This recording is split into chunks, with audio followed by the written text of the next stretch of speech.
ओम शांति। 16 नवंबर 2024 शनिवार।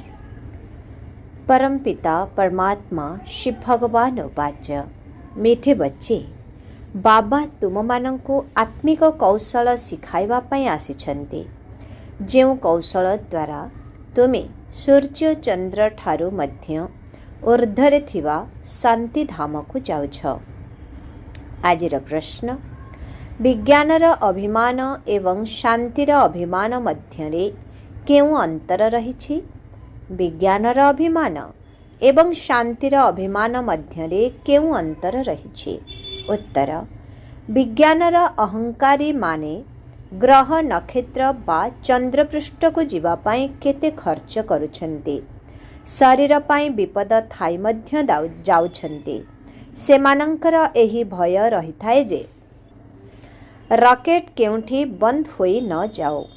तुमे संतान माने शांतिर अभिमान रे रहुथिबा पिला माने कौड़ीटीए मध्य खर्च न करे सूर्य चंद्र ठारू मध्य ऊर्ध मूल बतन अर्थात परम धाम को चली जाउछ। तुमको कौनसी भय नाही, काहेकि ना तुमे शरीर को एहिठारे ही छाड़ी करी जाउछ। ओम शांति। आत्मिक पिता आत्मिक संतान मानंकु बुझाउछन्ति। संतान माने तो शुणुछन्ति जे वैज्ञानिक माने चंद्र को जीवा पाई चेष्टा करी चालिछन्ति, किंतु सेमाने तो केवल चंद्र पर्यंत जीवा पाई चेष्टा करुछन्ति। सेथिपाई केते खर्च करुछन्ति। ऊपर को जीवारे बहुत डर मध्य रहुछि। एबे तुमे निज कथा विचार कर। तुमे केउठार बासिंदा अट? सेमाने तो चंद्रमा पर्यंत जाउछन्ति। तुमे तो सूर्य चंद्र ठारू मध्य ऊर्ध्व को पूरा मूलबतन को जाउछ। सेमाने तो ऊपर को जाउछन्ति। सेथिपाई तांकु बहुत पैसा मिलुछि। अंतरिक्ष परिक्रमा करि आसिले तांकु लक्ष लक्ष टंकार उपहार मिले। शरीर पाई विपद थिले मध्य जाइथान्ते। सेमानंकर हेउछि विज्ञानर अहमिका, तुमर हेउछि निरवतार अहमिका। तुमे जानुछ आमे शांतिधाम रे निजर शांतिधाम ब्रह्मांड को जाउछु। आत्मा ही सब किछि करिथाए। तांकर आत्मा मध्य शरीर सहित ऊपर को जाए। ताहा बड़ विपज्जनक यात्रा अटे। डर मध्य रही थाए जे ऊपरु खसिले तो जीवन शेष होई जिवो। ताहा हेउछि सबु शारीरिक कला कौशल। तुमको बाबा आत्मिक कला शिखाउछन्ति। यही कला शिखिबा द्वारा तुमको केते बड़ पुरस्कार मिलुछि। पुरुषार्थर क्रमानुसारे तुमको 21 जन्मर पुरस्कार मिलुछि। आजिकाली सरकारी लॉटरी मध्य बाहर करुछन्ति ना। एही बाबा तुमको पुरस्कार देउछन्ति। आउ कौन शिखाउछन्ति? तुमको पूरा ऊर्ध्व को ले जाउछन्ति, जेउठी तुमर घर रहिछि। एबे तुमको मने पड़ुछि ना आमर घर केउठी अछि एवं जेउ राजधानी हराइछु ताहा केउठी अछि? सेही राजधानी रावण ही छड़ाई नेछि। एबे पुनर्बार आमे निजर असली घर को मध्य जाउछु एवं राज्य पद मध्य पाउछु।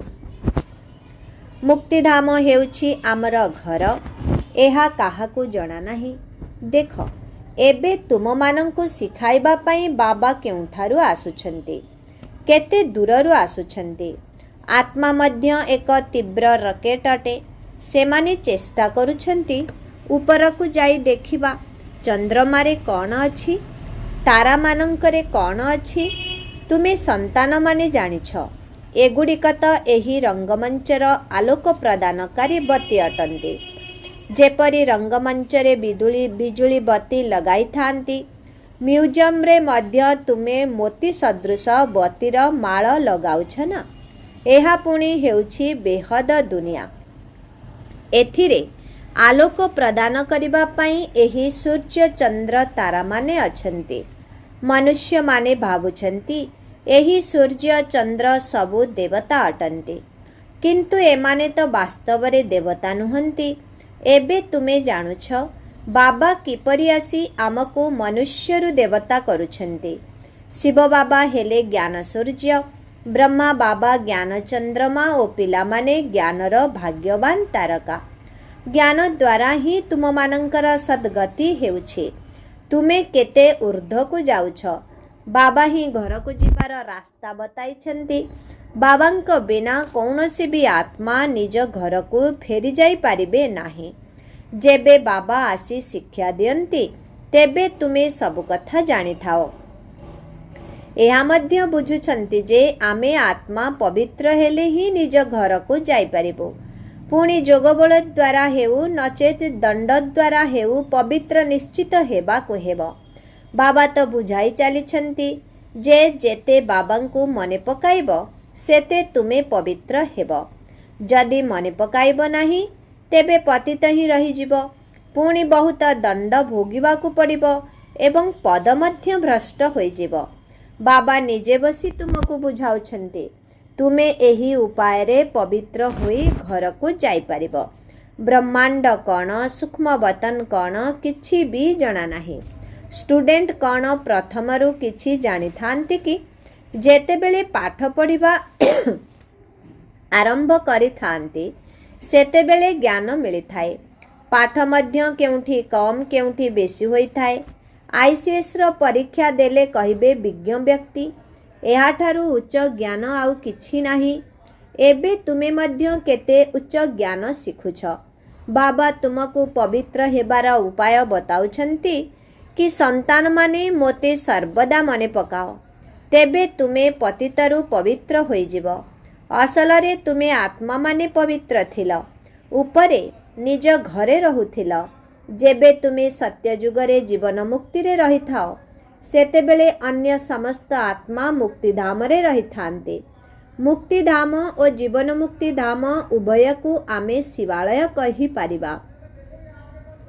ମୁକ୍ତିଧାମରେ ଶିବ ବାବା ମଧ୍ୟ ରୁହନ୍ତି। ଆମେ ସନ୍ତାନମାନେ ମଧ୍ୟ ରହୁ। ଏହା ହେଉଛି ସର୍ବୋଚ୍ଚ ଆଧ୍ୟାତ୍ମିକ ଜ୍ଞାନ। ସେମାନେ କହନ୍ତି ଆମେ ଚନ୍ଦ୍ରରେ ଯାଇ ରହିବୁ। କେତେ ବୁଦ୍ଧି ଖେଳାଉଛନ୍ତି, ବାହାଦୁରୀ ଦେଖାଉଛନ୍ତି, କେତେ କୋଟି କୋଟି ମାଇଲ ଉପରକୁ ଯାଆନ୍ତି, କିନ୍ତୁ ତାଙ୍କର ଆଶା ପୂର୍ଣ୍ଣ ହେଉନାହିଁ। କିନ୍ତୁ ତୁମର ଆଶା ପୂର୍ଣ୍ଣ ହୋଇଯାଉଛି। ତାଙ୍କର ହେଉଛି ମିଛ ଦେହ ଅହଙ୍କାର, ତୁମର ହେଉଛି ଆତ୍ମିକ ଶୁଦ୍ଧ ଅହଙ୍କାର। ସେମାନେ କେତେ ମାୟାର ବାହାଦୁରୀ ଦେଖାଉଛନ୍ତି। ସେମାନଙ୍କ ପାଇଁ ମନୁଷ୍ୟ କେତେ ତାଳି ବଜାନ୍ତି, ଅଭିନନ୍ଦନ ଜଣାନ୍ତି। ତାଙ୍କୁ ବହୁତ ଧନ ମିଳିଥାଏ। ଅତି ବେଶୀରେ 5-10 କୋଟି ମିଳିବ। ତୁମେମାନେ ଜାଣିଛ ସେମାନଙ୍କୁ ଯେଉଁ ପଇସା ମିଳୁଛି ସେ ସବୁ ଶେଷ ହୋଇଯିବ। ବାକି ଆଉ ଅଳ୍ପ କିଛି ଦିନ ଅଛି ବୋଲି ଜାଣ। ଆଜି କ'ଣ ଅଛି କାଲି କ'ଣ ହେବ। ଆଜି ତୁମେ ନର୍କବାସୀ ହୋଇଛ, କାଲି ସ୍ୱର୍ଗବାସୀ ହୋଇଯିବ। ସମୟ କିଛି ଅଧିକ ଲାଗେ ନାହିଁ। ତେଣୁ ତାଙ୍କର ହେଲା ଶାରୀରିକ ବଳ ଆଉ ତୁମର ହେଉଛି ଆତ୍ମିକ ବଳ, ଯାହାକି କେବଳ ତୁମେ ହିଁ ଜାଣିଛ।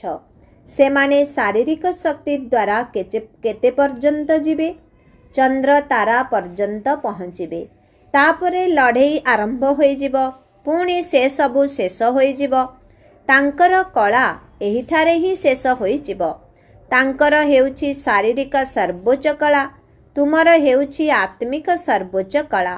ତୁମେ ଶାନ୍ତିଧାମକୁ ଯାଉଛ, ତାର ନାମ ହିଁ ହେଉଛି ସ୍ୱିଟ୍ ହୋମ୍।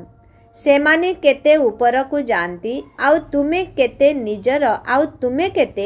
ନିଜର ହିସାବ କର। ତୁମେ କେତେ ମାଇଲ ଉପରକୁ ଯାଉଛ? ତୁମେ କିଏ? ଆତ୍ମାମାନେ। ବାବା କହୁଛନ୍ତି ମୁଁ କେତେ ମାଇଲ ଉପରେ ରହୁଛି ତାର ହିସାବ କରିପାରିବ? ବୈଜ୍ଞାନିକମାନଙ୍କ ପାଖରେ ତ ହିସାବ ଅଛି। ଜଣାନ୍ତି ଯେ ଏତେ ମାଇଲ ଉପରକୁ ଗଲେ ପୁଣି ଫେରି ଆସନ୍ତି। ଜଣାନ୍ତି ଯେ ଏତେ ମାଇଲ ଉପରକୁ ଗଲେ ପୁଣି ଫେରି ଆସନ୍ତି। ବହୁତ ଖବରଦାରୀ ରଖିଥାନ୍ତି। କିପରି ଓହ୍ଲାଇବେ, କ'ଣ କରିବେ, ଏହାର ବହୁତ ପ୍ରଚାର କରାଯାଇଥାଏ। ତୁମର କିଭଳି ପ୍ରଚାର ହେବ? ତୁମେ କେଉଁଠାକୁ ଯାଉଛ ପୁଣି କିପରି ଆସୁଛ କିଛି ଜଣା ନାହିଁ। ତୁମକୁ କ'ଣ ପ୍ରାଇଜ୍ ମିଳୁଛି ଏହା ମଧ୍ୟ ତୁମେ ହିଁ ଜାଣୁଛ। ଏହା ହେଉଛି ଆଶ୍ଚର୍ଯ୍ୟଜନକ କଥା। ଏସବୁ ବାବାଙ୍କର ଚମତ୍କାରୀ ଅଟେ। ଅନ୍ୟ କାହାକୁ ବି ଜଣା ନାହିଁ। ତୁମେ ତ କହିବ ଯେ ଏହା କ'ଣ ନୂଆ କଥା କି? प्रति 5000 वर्ष परे सेमाने निजर एही अभ्यास करिथांते। तुमे एही सृष्टि रूपे ड्रामार आदि मध्य अंतर अवधि को भल भावरे जानिछ, तेबे तुमको आंतरिक शुद्ध अभिमान रहिबा उचित। बाबा आमको कौन सिखाउछंती? एबे आमे बहुत उच्च पुरुषार्थ करुछु, पुणी 5000 वर्ष परे मध्य करिबु। एही सबु कथा आउ केही जानती नाही।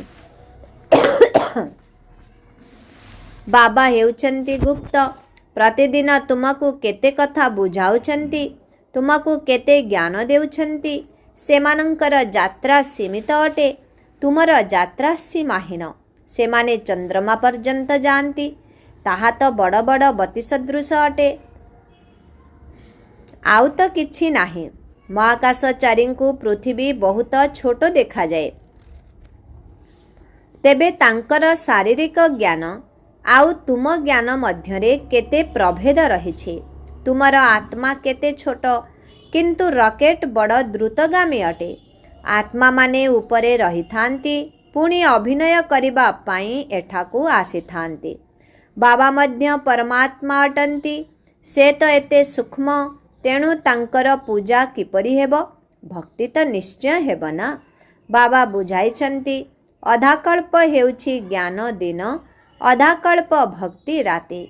एबे संगम जुगरे तुमे ज्ञान प्राप्त करुछ, सत्य जुगरे तो ज्ञान न थाए। तेणु एहाकू पुरुषोत्तम संगम युग कुहा जाए। बाबा समस्तंकु पुरुषोत्तम करुछंती। तुमर आत्मा केते दूर दूर स्थान को जाउछि, तुमको खुशी लागुछि ना। सेमाने कला प्रदर्शन करुछंती, तेणु तांकु बहुत पैसा मिली थाए। जेते भी मिलू, किंतु तुमे बुझुछ जे ताहा किछि भी साथी रे जिबार नाही। एबे समस्ते मले कि मले, सबु किछि शेष होई जिबार अछि। एबे तुमको केते मूल्यवान रत्न मिलुछि, एहार मूल्यांकन करा जाई परिबो नाही। गोटिए गोटिए वाक्यर मूल्य लक्ष लक्ष टंका। केते समय धरी तुमे सुनी आसुछ। गीतारे केते मूल्यवान ज्ञान अछि। एकमात्र गीता को ही सर्वश्रेष्ठ मूल्यवान कुहा जाए। सर्वशास्त्रर माता पिता शिरोमणि श्रीमद् भागवत गीता अटे। सेमाने जदिओ पढ़ुछंती, किंतु अर्थ कौन किछि बुझिछंती? बाबा कहउछंती, सेमाने जदिओ पढ़ुछंती, किंतु अर्थ कौन किछि बुझिछंती? गीता पढ़िले कौन हेबो? एबे बाबा कहउछंती, मोते मने पकाओ, तेबे तुमे पावन होई जिवो। जदि भी सेमाने गीता पढ़ुछंती, किंतु जनकर भी बाबांक सहित जोग नाही। बाबांको ही सर्वव्यापी कहि देउछंती, तेणु पावन मध्य होई पारिबे नाही। एबे एही लक्ष्मी नारायणंकर चित्र तुम सम्मुखरे अछि। एमानंकु देवता कुहा जाउछि, काहेकि ना तांक पाखरे दैवी गुण अछि। तुम आत्मा मानंकु पवित्र होई समस्तंकु निज निजर घर को जिबाकु हेबो। नुआ दुनिया रे तो एते मनुष्य न थांती, बाकी सबु आत्मा मानंकु निज घर को जिबाकु हेबो। तुमको बाबा मध्य चमत्कार ज्ञान देउछंती, जहा द्वारा तुमे मनुष्यरु देवता बहुत श्रेष्ठ हेउछ। तेणु एपरी पाठ पढ़ा प्रति बहुत ध्यान मध्य देवा दरकार। एहा मध्य बुझुछ, जिए जेपरी कल्प पूर्वे ध्यान देइछंती सेहीपरी देबे। ए सबु जना पड़ी जाए। बाबा सेवा समाचार शुणी मध्य खुशी हुअंती। केही जदि बाबांको केबे चिठी न लेखंती, तेबे बाबा बुझी जानती तार बुद्धि जोग कौनसी मूल्यहीन वस्तुरे लागी जाइछे।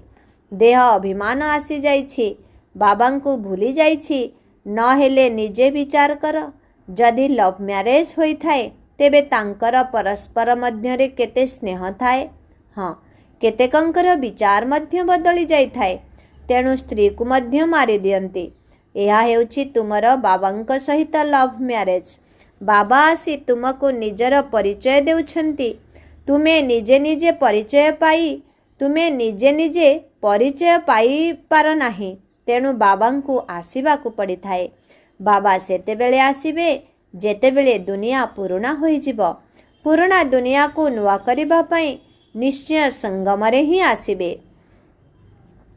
ନୂଆ ଦୁନିଆ ସ୍ଥାପନ କରିବା ହେଉଛି ବାବାଙ୍କର କର୍ତ୍ତବ୍ୟ। ତୁମକୁ ସ୍ୱର୍ଗର ମାଲିକ କରାଇ ଦେଉଛନ୍ତି।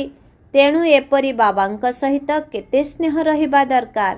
ପୁଣି କାହିଁକି କହୁଛ ଯେ ବାବା ଆମେ ଆପଣଙ୍କୁ ଭୁଲି ଯାଉଛୁ? କେତେ ଉଚ୍ଚରୁ ଉଚ୍ଚ ପିତା ଅଟନ୍ତି। ଏହାଙ୍କଠାରୁ ଉଚ୍ଚ କେହି ବି ନାହାନ୍ତି। ମନୁଷ୍ୟ ମୁକ୍ତି ପାଇଁ କେତେ ମୁଣ୍ଡ ପିଟୁଛନ୍ତି, ଉପାୟ କରୁଛନ୍ତି, କେତେ ମିଛ ଠକାମି ଚାଲିଛି। ମହର୍ଷି ଆଦିଙ୍କର କେତେ ନାମ ବିଖ୍ୟାତ ହୋଇଯାଇଛି। ସରକାର ସେମାନଙ୍କୁ 10-20 ଏକର ଜମି ମଧ୍ୟ ଦେଇଦେଉଛି। ଏପରି ନୁହେଁ କି ସରକାର କୌଣସି ଧର୍ମ ବିରୋଧୀ ଅଟେ। ସରକାରରେ ଥିବା କେତେକ ମନ୍ତ୍ରୀ ଧାର୍ମିକ ଅଛନ୍ତି, କେତେକ ଅଧର୍ମୀ ଅଛନ୍ତି। କେହି କେହି ଧର୍ମକୁ ମାନନ୍ତି ହିଁ ନାହିଁ। କୁହାଯାଏ ଧର୍ମରେ ହିଁ ଶକ୍ତି ଅଛି। ଖ୍ରୀଷ୍ଟିଆନଙ୍କ ପାଖରେ ଶକ୍ତି ଥିଲା ନା, ସାରା ଭାରତକୁ ହପ୍ କରି ଚାଲିଗଲେ। ଏବେ ଭାରତର କୌଣସି ଶକ୍ତି ନାହିଁ। କେତେ ଝଗଡ଼ା ମାରାମାରି ଲାଗିଛି। ଏହି ଭାରତ ଦିନେ କ'ଣ ଥିଲା? ବାବା କିପରି କେଉଁଠାକୁ ଆସନ୍ତି ଏ କଥା କାହାକୁ କିଛି ବି ଜଣା ନାହିଁ। ତୁମେ ଜାଣୁଛ ବାବା ମଗଧ ଦେଶରେ ଆସନ୍ତି, ଯେଉଁଠି ମଗର ଅର୍ଥାତ୍ କୁମ୍ଭୀର ଥାଆନ୍ତି। ବର୍ତ୍ତମାନର ମନୁଷ୍ୟ ଏପରି ଅଟନ୍ତି ଯେମିତିକି ସବୁକିଛି ଖାଇଯିବେ।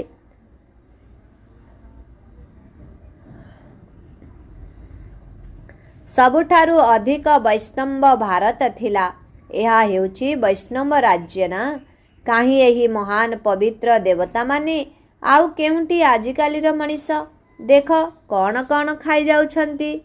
ଆଦମଖୋର ଅର୍ଥାତ୍ ନରଭକ୍ଷୀ ହୋଇଯାଉଛନ୍ତି। ଭାରତର କ'ଣ ଅବସ୍ଥା ହୋଇଯାଇଛି? ବାବା ଏବେ ତୁମକୁ ସାରା ରହସ୍ୟ ବୁଝାଉଛନ୍ତି। ଉଚ୍ଚରୁ ଉଚ୍ଚ ନିଚ ପର୍ଯ୍ୟନ୍ତ ସମସ୍ତ ଜ୍ଞାନ ଦେଉଛନ୍ତି। ଉଚ୍ଚରୁ ଉଚ୍ଚ ନିଚ ପର୍ଯ୍ୟନ୍ତ ସମସ୍ତ ଜ୍ଞାନ ଦେଉଛନ୍ତି। ପ୍ରଥମେ ତୁମେ ହିଁ ଏହି ପୃଥିବୀକୁ ଆସିଥାଅ। ପୁଣି ମନୁଷ୍ୟମାନଙ୍କର ବୃଦ୍ଧି ହୋଇଥାଏ। ଆଉ ଅଳ୍ପ ସମୟ ମଧ୍ୟରେ ହାହାକାର ହୋଇଯିବ। ପୁଣି ସମସ୍ତେ ହାୟ ହାୟ କରୁଥିବେ। ସ୍ୱର୍ଗରେ ଦେଖ କେତେ ସୁଖ ରହିଛି। ଏହି ଲକ୍ଷ୍ୟ ଉଦ୍ଦେଶ୍ୟର ଚିହ୍ନ ସବୁ ଦେଖ। ଏସବୁ ତୁମ ସନ୍ତାନମାନଙ୍କୁ ଧାରଣ କରିବାର ଅଛି। ଏହା କେତେ ଶ୍ରେଷ୍ଠ ପାଠପଢ଼ା। ବାବା କେତେ ସ୍ପଷ୍ଟ କରି ବୁଝାଉଛନ୍ତି। ମାଳାର ରହସ୍ୟ ମଧ୍ୟ ବୁଝାଇଛନ୍ତି।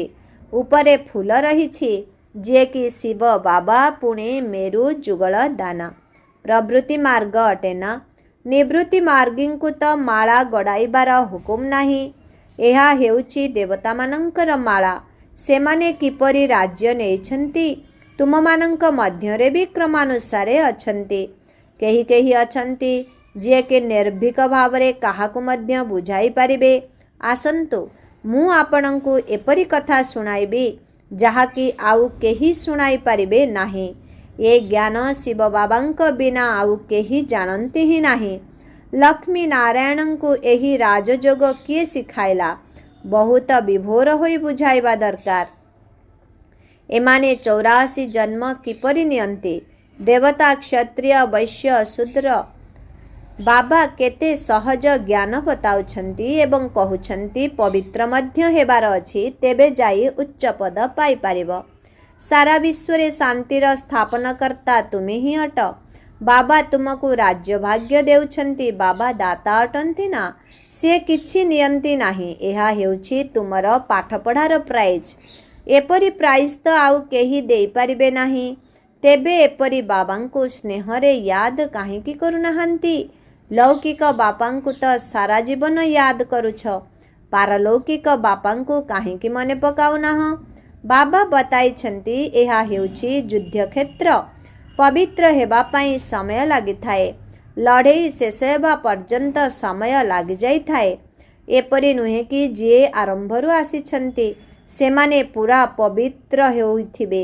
ବାବା କହୁଛନ୍ତି ମାୟାର ଲଢ଼େଇ ବହୁତ ଜୋରରେ ଚାଲେ। ଭଲ ଭଲ ଆତ୍ମାମାନଙ୍କୁ ମଧ୍ୟ ମାୟା ଜିତି ଯାଇଥାଏ। ମାୟା ଏତେ ବଳବାନ ଅଟେ, ଯେଉଁମାନେ ବିକାରୀ ହୋଇଯାଆନ୍ତି ସେମାନେ ପୁଣି ମୁରଲି କେଉଁଠାରୁ ଶୁଣିବେ? ସେଣ୍ଟରକୁ ତ ଆସନ୍ତି ହିଁ ନାହିଁ। ତେବେ ତାଙ୍କୁ କିପରି ଜଣାପଡ଼ିବ? ମାୟା ପୁରା ମୂଲ୍ୟହୀନ କରିଦିଏ। ମୁରଲି ଯଦି ପଢ଼ିବେ ତେବେ ସିନା ସଜାଗ ହେବେ। ଖରାପ କାମରେ ଲାଗିଯାଇଥାନ୍ତି। କେହି ଜ୍ଞାନବାନ ସନ୍ତାନ ହୋଇଥିଲେ ତାଙ୍କୁ ଯାଇ ବୁଝାଇ ପାରିବେ। ତୁମେ ମାୟାଠାରୁ କିପରି ହାରି ଯାଇଛ? ବାବା ତୁମକୁ କ'ଣ ଶୁଣାଉଛନ୍ତି? ତୁମେ ପୁଣି କେଉଁଠାକୁ ଯାଉଛ? ଯଦି ଦେଖୁଛ ୟାଙ୍କୁ ମାୟା ଗ୍ରାସ କରୁଛି, ତେବେ ତାଙ୍କୁ ବଞ୍ଚାଇବା ପାଇଁ ଚେଷ୍ଟା କରିବା ଉଚିତ, ଯେପରି ମାୟା ପୁରା ଗ୍ରାସ କରି ନ ଦେଉ। ପୁନର୍ବାର ସଜାଗ ହୋଇଯାଆନ୍ତୁ, ନହେଲେ ଉଚ୍ଚପଦ ପାଇବେ ନାହିଁ। ସତଗୁରୁଙ୍କ ନିନ୍ଦା କରାଉଛନ୍ତି। ଆଚ୍ଛା, ମିଠେ ମିଠେ ଶିଖିଲ ଦେ ସନ୍ତାନମାନଙ୍କ ପ୍ରତି ମାତ ପିତା ବାପ ଦାଦାଙ୍କର ମଧୁର ସ୍ନେହ ସମ୍ପନ୍ନ ଶୁଭେଚ୍ଛା ଏବଂ ସୁପ୍ରଭାତ। ଆତ୍ମିକ ପିତାଙ୍କର ଆତ୍ମିକ ସନ୍ତାନମାନଙ୍କୁ ନମସ୍ତେ। ଆତ୍ମିକ ସନ୍ତାନମାନଙ୍କର ଆତ୍ମିକ ପିତାଙ୍କୁ ଓମ୍ ଶାନ୍ତି। ନମସ୍ତେ ନମସ୍ତେ ନମସ୍ତେ ନମସ୍ତେ। ଶୁକ୍ରିୟା ବାବା, ଶୁକ୍ରିୟା। ଓମ୍ ଶାନ୍ତି। ଧାରଣା ପାଇଁ ମୁଖ୍ୟ ସାର 1 ନମ୍ବର। ବାବାଙ୍କ ଠାରୁ ଶାନ୍ତିର ଶକ୍ତିର କୌଶଳ ଶିକ୍ଷା କରି ଏହି ବିନାଶୀ ବା ହଦ ସଂସାରଠାରୁ ଉର୍ଦ୍ଧ୍ୱରେ ବେହଦ ସଂସାରର ସ୍ମୃତିରେ ରହିବାକୁ ହେବ। ନିଶା ରହୁ ଯେ ବାବା ଆମକୁ କେତେ ଚମତ୍କାର ଜ୍ଞାନ ଦେଇ କେତେ ବଡ଼ ଉପକାର ଦେଉଛନ୍ତି। 2 ନମ୍ବର। ନିର୍ଭୀକ ହୋଇ ବହୁତ ମନୋରଞ୍ଜକ ବିଧିରେ ସେବା କରିବାକୁ ହେବ। ମାୟାର ଲଢ଼େଇରେ ବଳବାନ ହୋଇ ବିଜୟୀ ହେବାକୁ ପଡ଼ିବ। ମୁରଲୀକୁ ଶୁଣି ନିଜେ ସଜାଗ ହେବା ସହିତ ଅନ୍ୟ ସମସ୍ତଙ୍କୁ ସଜାଗ କରିବାକୁ ହେବ। ଆଜିର ବରଦାନ, ପରମ ପୂଜ୍ୟ ଆତ୍ମା ହୋଇ ପରମାତ୍ମା ସ୍ନେହର ଅଧିକାର ପ୍ରାପ୍ତ କରୁଥିବା ସମ୍ପୂର୍ଣ୍ଣ ସ୍ୱଚ୍ଛ ଆତ୍ମା ଭବ। ପରମ ପୂଜ୍ୟ ଆତ୍ମା ହୋଇ ପରମାତ୍ମା ସ୍ନେହର ଅଧିକାର ପ୍ରାପ୍ତ କରୁଥିବା ସମ୍ପୂର୍ଣ୍ଣ ସ୍ୱଚ୍ଛ ଆତ୍ମା ଭବ। ସର୍ବଦା ଏହି ସ୍ମୃତିକୁ ଜୀବନରେ ସମାହିତ କରିନିଅ ଯେ ମୁଁ ଏକ ପୂଜ୍ୟ ଆତ୍ମା, ଯିଏକି ଏହି ଶରୀର ରୂପୀ ମନ୍ଦିରରେ ବିରାଜମାନ ଅଟେ। ଏହିଭଳି ପୂଜ୍ୟ ଆତ୍ମାମାନେ ହିଁ ସମସ୍ତଙ୍କର ପ୍ରିୟ ଅଟନ୍ତି। ସେମାନଙ୍କର ଜଡ଼ମୂର୍ତ୍ତି ମଧ୍ୟ ସମସ୍ତଙ୍କୁ ପ୍ରିୟ ଲାଗିବ। ଯିଏ ଯେତେ ବି ପରସ୍ପର ସହିତ ଲଢ଼େଇ ଝଗଡ଼ା କରୁଥାନ୍ତୁ, କିନ୍ତୁ ମନ୍ଦିରର ମୂର୍ତ୍ତିକୁ ସମସ୍ତେ ଆଦର କରିଥାନ୍ତି, କାହିଁକି ନା ତାଙ୍କ ଭିତରେ ପବିତ୍ରତା ଅଛି। ତେଣୁ ନିଜେ ନିଜକୁ ପଚାର ଯେ ମୋର ମନବୁଦ୍ଧି ସମ୍ପୂର୍ଣ୍ଣ ସ୍ୱଚ୍ଛ ହୋଇଗଲାଣି? ସେଥିରେ ଟିକିଏ ବି ଅସ୍ୱଚ୍ଛତା ମିଶି ରହିଯାଇ ନାହିଁ ତ? ତେବେ ଯେଉଁମାନେ ଏହିଭଳି ସ୍ୱଚ୍ଛ ଆତ୍ମା, ସେହିମାନେ ହିଁ ପରମାତ୍ମା ସ୍ନେହର ଅଧିକାରୀ ଅଟନ୍ତି। ଆଜିର ସ୍ଲୋଗାନ, ଜ୍ଞାନରୂପୀ ସମ୍ପତ୍ତିକୁ ନିଜ ଭିତରେ ଧାରଣ କରି ସର୍ବଦା ସବୁ କାର୍ଯ୍ୟକୁ ଜ୍ଞାନବାନ ହୋଇ କରୁଥିବା ଆତ୍ମାମାନେ ହିଁ ଜ୍ଞାନୀ ଆତ୍ମା ଅଟନ୍ତି। ଜ୍ଞାନରୂପୀ ସମ୍ପତ୍ତିକୁ ନିଜ ଭିତରେ ଧାରଣ କରି ସର୍ବଦା ସବୁ କାର୍ଯ୍ୟକୁ ଜ୍ଞାନବାନ ହୋଇ କରୁଥିବା ଆତ୍ମାମାନେ ହିଁ ଜ୍ଞାନୀ ଆତ୍ମା ଅଟନ୍ତି। ଓମ୍ ଶାନ୍ତି।